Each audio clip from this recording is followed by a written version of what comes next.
नमस्कार मित्रांनो, तुमचे आपल्या चॅनलवर स्वागत आहे.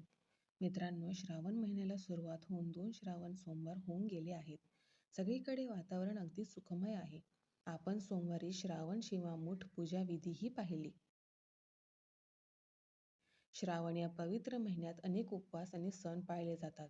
यापैकी एक पुत्रदा एकादशी व्रत आहे, जो श्रावण महिन्यातील शुक्ल पक्षातील एकादशी तिथीला पाळला जातो. एकादशीचे पालन केल्याने सौभाग्य, समृद्धी, सुख आणि शांती मिळते. विशेषतः संतान प्राप्ती होते. एकादशीचे व्रत पाळल्याने भगवान विष्णूंचा आशीर्वाद मिळत असला तरी श्रावणमध्ये हे व्रत केल्याने भगवान शंकराचाही आशीर्वाद मिळतो. व्हिडिओ सुरू करण्याआधी आपण माझ्या चॅनलवर नवीन असाल तर व्हिडिओला लाईक करा, शेअर करा, तसेच चॅनलला सबस्क्राईब करा आणि कॉमेंट्समध्ये ओम नमः शिवाय लिहायला विसरू नका. चला तर मग व्हिडिओला सुरू करूया.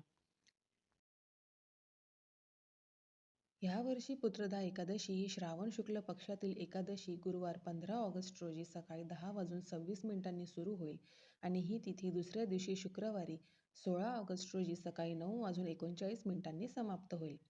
यावर्षी श्रावण पुत्रदा एकादशी आहे, त्यामुळे ह्या एकादशीला फार महत्त्व आहे. यावेळी भगवान विष्णूसोबत शंकर भगवानचीही पूजा करणे लाभदायक आहे.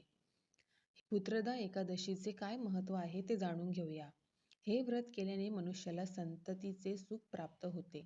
हे व्रत पाळल्याने संतती सुख तर मिळतेच आणि व्यक्तीची सर्व पापेही नष्ट होऊन त्याला मोक्ष प्राप्ती होते. व्रताच्या शुभ प्रभावाने धनसंपत्ती वाढते आणि घरात सुख समृद्धी येते. पुत्रदा एकादशीला हे 3 उपाय करा. पुत्रदा एकादशीचे व्रत हे भगवान विष्णूला समर्पित आहे, परंतु या व्रताच्या वेळी ते योग निद्रामध्ये लीन होतात. या पवित्र व्रतावर काही विशेष उपाय केल्यास देवाच्या कृपेने सर्व मनोकामना लवकरच पूर्ण होतात. आपण आता ह्या दिवशी करावयाचे 3 खास उपाय पाहूया. पहिला उपाय कर्जमुक्तीसाठी. पुत्रदा एकादशीच्या दिवशी भगवान विष्णू आणि माता लक्ष्मीची पूजा करा. यानंतर 5 गोमती चक्रे लाल कपड्यात गुंडाळा आणि माता लक्ष्मी आणि भगवान विष्णूला अर्पण करा. पूजा संपल्यानंतर संध्याकाळी पैशांची ठिकाणी किंवा घरात तिजोरीत ठेवा. यामुळे घरात पैशाची कमतरता आणि सर्व प्रकारच्या कर्जापासून मुक्ती मिळते.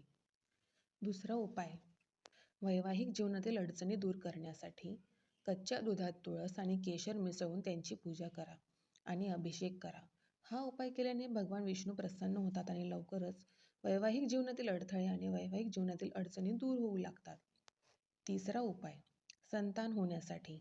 पुत्रदा एकादशीला संतान होण्याचे उपाय केल्यास लवकरच लाभ होतो. भगवान विष्णूच्या पूजेच्या ठिकाणी खऱ्या मनाने लाल गोपाळाची पूजा करा आणि तुळशीच्या जपमाळेसह ओम देवकी सुत गोविंदम वासुदेव जगतपते देही मे तनयम कृष्ण त्वामह शरणम गतः या मंत्राचा जप करा. असे मानले जाते की हा एक अतिशय प्रभावी मंत्र आहे, ज्यामुळे निपुत्रिक व्यक्तीला संतती प्राप्त होते आणि लवकरच घरामध्ये पाळणा हलतो. पुत्रदा एकादशीचे व्रत कसे पाळावे. उपवासाच्या 1 दिवस आधी सात्विक अन्न खावे. एकादशीला पहाटे लवकर उठून आंघोळ करावी. स्वच्छ वस्त्रे परिधान करावीत. आपल्या घरातील मंदिरात दिवा लावून व्रत करण्याचा संकल्प करावा. पूजेमध्ये धूप, दिवा, फुलांच्या माळा, अक्षता आणि नैवेद्य यासह 16 वस्तू देवाला अर्पण करा. पूजेत भगवान विष्णूला तुळस अर्पण करावी. याशिवाय प्रत्येक पूजा अपूर्ण मानली जाते. नंतर पुत्रदा एकादशीची व्रतकथा वाचून आरती करावी. आपल्या मनातील इच्छा विष्णू भगवान समोर मांडावी आणि हात जोडून प्रार्थना करावी की हे भगवान, माझ्याकडून काही चूक झाली असेल तर मला माफ कर. शेवटी अखंड ज्योतही लावावी. संध्याकाळी तुळशीसमोर दिवा लावावा. एकादशीला भगवान विष्णूचे स्मरण करून पवित्र नदी किंवा तलावात किंवा तुळशी किंवा पिंपळाच्या झाडाखाली दिवा लावण्याचेही महत्त्व आहे. दिवेदान करण्यासाठी पिठाचे छोटे दिवे बनवले जातात. त्यात थोडे तेल किंवा तूप टाकले जाते. कापसाची पातळ वाट पेटवली जाते.